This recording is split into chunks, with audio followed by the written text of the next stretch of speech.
Donc là, c'est la rivière du Calavon qui prend sa source à Banon, donc sur les monts du plateau du Vaucluse. Il a un fonctionnement méditerranéen, c'est-à-dire qu'il est tributaire des pluies qui tombent et du climat, qui sont donc des pluies qui sont très irrégulières dans l'année, qui tombent souvent en très forte quantité et en peu de temps. Et après, on a des périodes d'assec où il peut ne pas pleuvoir pendant plusieurs mois. Ces périodes d'assec, depuis 20 ans, ont augmenté de façon importante. On était autour de 90 jours par an. Maintenant, on est plutôt autour de 120 jours. Donc ça montre aussi l'évolution du changement climatique et aussi des besoins qui sont grandissants. Il y a des territoires sur lesquels il y a des vrais enjeux, des vraies pressions et des vrais lobbying qui s'exercent. Donc il y a des territoires où effectivement il va y avoir une forte attractivité touristique, une économie touristique majeure sur lequel il va y avoir donc des acteurs qui vont être plus forts. Sur d'autres territoires, ça va être le monde agricole qui va avoir plus de revendications, plus d'attentes. Sur d'autres territoires encore où il y a énormément d'enjeux énergétiques, il va y avoir des acteurs tels que la CNR, tels que EDF, qui eux aussi vont avoir besoin d'avoir accès à ces milieux-là pour faire de la production d'électricité. Et ce partage de l'eau donc devient compliqué en fonction justement du territoire et des acteurs sur le territoire. Alors le projet Tesaman, c'est un projet de recherche-action participative qui porte sur les savoirs de l'eau avec différentes personnes, donc les habitants du village où on intervient, des experts et les chercheurs. La mine d'eau, en fait, c'est une manière de canaliser l'eau qui dévale lorsqu'il y a des grosses pluies. Mais il y a d'une part une récupération de l'eau au travers de cette espèce de tunnel qu'on appelle une mine d'eau qui vient chercher à l'intérieur de la montagne les infiltrations et les résurgences, sans que ce soit des sources. Et la deuxième vocation de cet ouvrage, c'est en fait de récupérer de la terre pour favoriser des cultures maraîchères. La mine a été ouverte, en fait. Donc vous voyez l'épaisseur du tunnel que ça représente. On en avait parlé, il y a la même chose en Iran. Et cette mine, à mon avis, fait déjà plusieurs centaines de mètres. Donc c'est des infrastructures assez importantes. Voilà. Et les alluvions, en fait, qui sont drainées par la pluie, offrent une terre relativement riche, parce qu'ici, la terre est un bien rare. Comme on est sur du rocher, il n'y a pas de terre.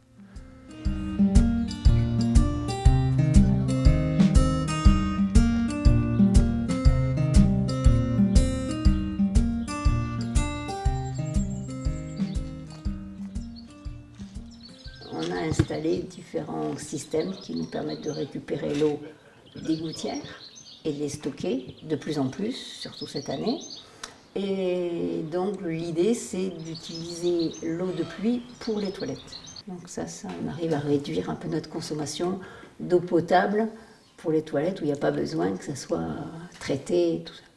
Est-ce que vous voulez que j'aille chercher un banc pour que vous voyez la forme que ça a? Allez, ouais, le remplissage. Voilà. Si demain on n'a plus d'eau potable et qu'il faut aller chercher de l'eau sur un point d'eau ou une source, et qu'on doit faire 3 km comme ça se passe dans certains pays, on prendra bien conscience de la richesse de l'eau, du prix de l'eau. Voilà. De la valeur, pas du prix, de la valeur de l'eau.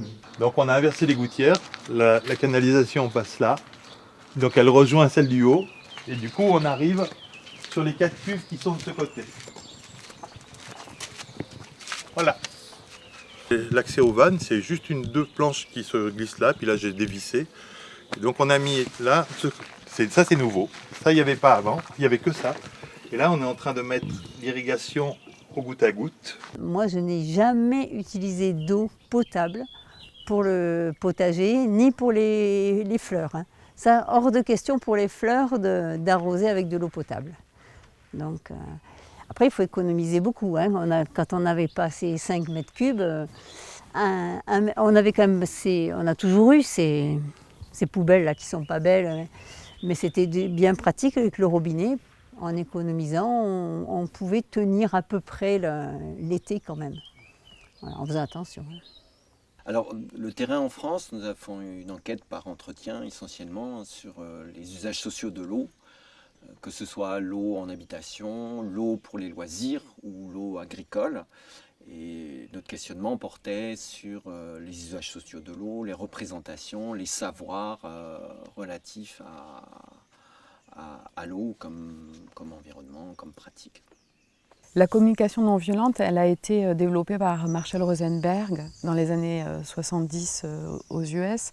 Et il y a 3 grandes sources d'inspiration. La première, c'est le travail sur les besoins humains de l'économiste Max Neff. C'est un économiste qui était très proche de l'écologie et qui a travaillé aussi sur les besoins des milieux naturels. La deuxième source d'inspiration, c'est le travail de psychologie humaniste et sociale de Carl Rogers. Et la troisième source d'inspiration, c'est l'action politique non violente de Gandhi. Et cette approche, elle est très utile sur les terrains où il y a beaucoup de liens entre des acteurs qui ont des intérêts différents, des points de vue différents, des visions différentes, parce qu'elle permet de rechercher le bien commun sans pour autant faire de compromis. Donc on s'est basé sur cette approche-là pour travailler sur une posture en fait d'ouverture au dialogue, d'expression entre groupes autour de l'eau. On va coupler ces entretiens avec les différents ateliers que l'on mène, à la fois pour nourrir ces ateliers avec les éléments qu'on aura pu recueillir, et puis aussi pour utiliser cette matière à plus long terme. Avec la communication non violente, on va vraiment travailler sur la posture et sur des outils de communication entre personnes et entre groupes. Avec le théâtre forum, on va vraiment travailler sur les questions de pouvoir et les questions de culture, mais de manière très ludique. Et avec les outils d'intelligence collective, on va pouvoir atterrir sur des choses du type on fait la réunion avec qui, comment, c'est quoi le prochain petit pas, et que tout le monde se sente plutôt à l'aise avec ce qui a été décidé. Je prends, je donne. Je prends, je donne. Moi, je suis contre le gaspillage. C'est le défaut que j'ai que mes enfants, et ça m'énerve. L'eau, que ce soit l'eau, autre chose. Et les 5 enfants, après les petits-enfants, ils venaient chez moi, ils arrivaient des fois avec une quinzaine, une vingtaine, et ils mangeaient, tout le vaisselle autour. Et j'avais une belle fille qui est très gentille, elle me dit, mon père, ne vous dérangez pas, je me charge dans la vaisselle. Une fois. Elle l'a fait, elle l'a fait. Parce qu'elle m'avait dit le cumulus pour faire une vaisselle. Et tu ne fais plus la vaisselle. La fois d'après, tu vois bien, c'est terminé. L'anecdote, elle m'a jamais. C'est moi qui me tapais les vaisselles. Voilà. Donc ça, effectivement, c'est quelque chose qu'on peut facilement mettre en scène. Hein. C'est-à-dire on peut mettre en scène une génération avec la belle-fille ou le fils et les problèmes de communication parce qu'on n'a pas la même conscience des choses. Donc comment on travaille la communication, comment on travaille le comportement, qu'est-ce qui fait qu'on va changer un comportement ou pas le changer. Ça peut être l'occasion de prendre cette thématique-là. 2, 3. Super, parfait. On est prêt. Et elle se sent comment? Surprise. À quoi vous le voyez? Les yeux. Aux yeux, d'accord, très bien. Donc vous voyez, déjà une première chose qui est intéressante quand on résout un problème, c'est de retourner à l'observation.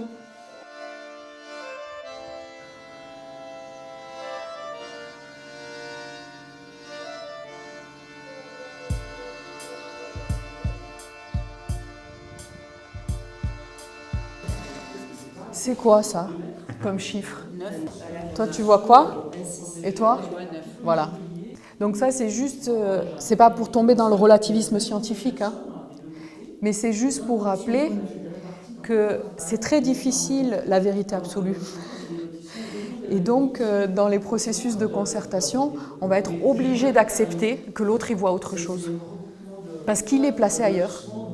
Alors ça peut être dans l'espace, ça peut être le niveau d'études, ça peut être la culture, on peut être issu de cultures différentes, de sociétés différentes, ça peut être la génération différente, mais il faut accepter qu'en vrai, vraiment, lui, il voit un 9. Mais pourquoi? Donc on est dans la situation où l'enfant a sauté dans l'eau, le papa se sent divisé, et là le représentant de la loi, comment vous vous sentez? Ben bien, je vais sortir mon petit carnet et puis je vais le remplir. D'accord. Et vous, monsieur? Eh ben moi, je me sens frustré parce qu'elle a sauté dans l'eau, elle m'a fait manquer une truite. Ah, c'est pas cool quand même. Ouais.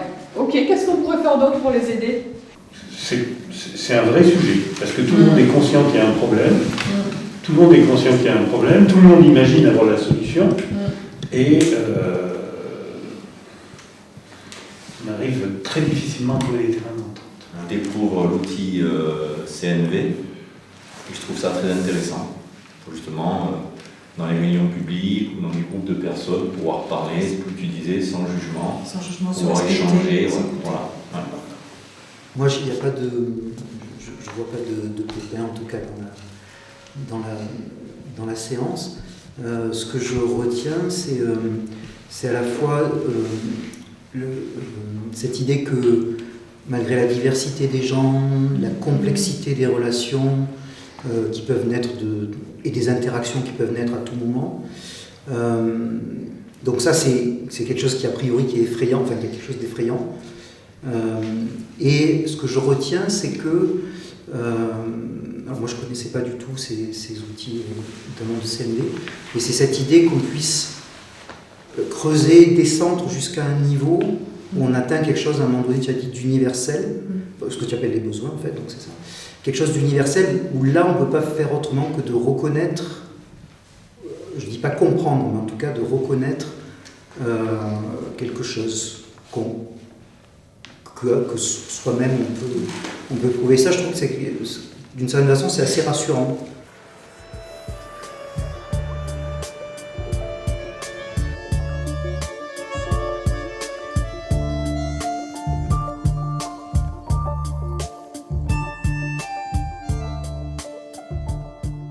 Je pense qu'il y a deux types de profils agricoles dans la population. C'est les agriculteurs qui ont vraiment conscience de cette problématique de l'eau, même si je pense que l'ensemble de la population agricole ont vraiment cette conscience-là. Mais certains vont miser plus sur l'adaptation avec un changement de pratique et de culture dans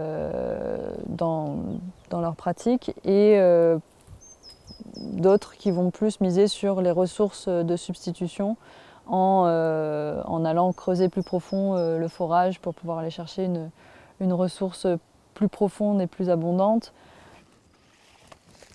Il en reste quand même, il en est resté un peu. On peut s'approcher. Vous avez l'impression que c'est pas entretenu, mais en fait c'est stratégique. On est en Provence, à 500 mètres d'altitude.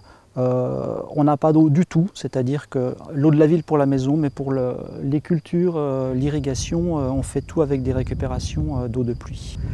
Il faut savoir qu'en été, on peut passer 3 mois sans avoir une goutte d'eau qui tombe. Dans la récupération d'eau, notre serre est équipée de gouttières qui permet de récupérer, donc ça fait 400 mètres carrés de surface de toiture. On récupère dans des cuves de façon temporaire, après on ouvre les vannes et ça va aller directement dans une cuve principale de 100 mètres cubes qui se trouve en bas de l'installation. Alors voilà un exemple d'irrigation que l'on fait au goutte à goutte. Donc chaque plante a son goutteur, ce qui permet en fait d'économiser l'eau, de rationaliser la consommation. Et d'être vraiment au plus juste avec nos réserves et ce qu'on a à disposition pour arroser les arbres et les plantes. Au niveau de nos eaux usées, tout ce qui sort de la maison et du laboratoire de transformation arrive dans ce premier bassin et ensuite va passer dans un autre bassin. Ça, c'est une phytoépuration, donc c'est un traitement des eaux usées par les plantes. On va assainir toutes nos eaux usées et en fait à la sortie on a une eau qui est quasiment pure. Alors voilà les 2 citernes de stockage. Au début nous avions commencé avec une seule, mais en fait on a vu que ça ne nous suffisait pas. La première fait à peu près 55 mètres cubes Et ce qui est arrivé, c'est qu'après 2 mois, on n'avait plus d'eau, donc on a dû sacrifier une partie des plantations. Ça fait partie de l'apprentissage et de l'expérience, malgré tous les calculs. Voilà, on n'a pas réussi à gérer l'eau d'une manière satisfaisante. Alors tout ça, il faut l'apprendre en fonction de son terrain, par des observations et puis des essais, qui ne sont pas toujours tous réussis, mais voilà, il faut passer par là. L'eau est pour moi un élément naturel qui est vraiment source de vie, mais aussi de guerre, mais aussi de conflits, mais aussi de maladies. Donc il y a le bon côté de l'eau et le mauvais côté de l'eau. Et l'eau, c'est avant tout aussi, et on a souvent tendance à l'oublier dans nos métiers. L'eau, c'est pas qu'une ressource, l'eau, c'est un milieu de vie. Et dans ces milieux-là, on a une biodiversité mais tellement remarquable. On a des animaux, alors qu'on sait qu'il y a aujourd'hui une régression, une érosion massive de la biodiversité. Vous faites une grande randonnée pendant 4 heures, après vous allez vous baigner dans un torrent de montagne, c'est quelque chose de formidable. C'est une expérience de vie extraordinaire. Et l'été dernier, pour la première fois, j'ai vu la Sorgue baisser de 20 cm. La rivière, pas le trou d'eau. Les autres années, il y avait à peu près la même, ça baissait un petit peu, mais ce n'était pas flagrant. Mais là, l'été dernier, ça a vraiment baissé de 15-20 cm au niveau de la rivière. Donc il y a urgence, on va dire.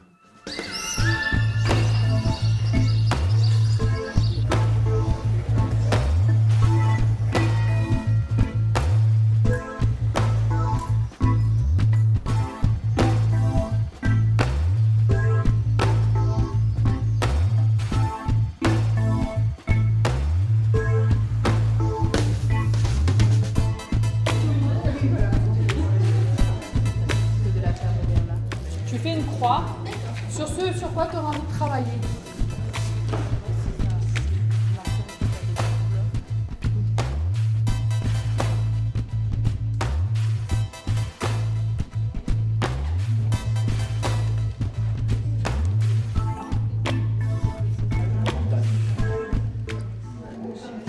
J'ai pensé à autre chose aussi, demander aux anciens si c'est déjà arrivé que la source sèche pendant plusieurs années. C'est l'image d'un village provençal, tu as la fontaine qui coule. Oui. Et c'est une identité aussi, l'eau qui coule dans un... Et c'est important. Et c'est la vie, en fait, on était contents. Parfois, il y avait des gens qui passaient avec des chevaux. Quel droit aurait-on à aller chercher l'eau à la fontaine? Est-ce qu'il faudra réguler quelque chose? Voilà. Comment gérer ces biens communs en cas de sécheresse?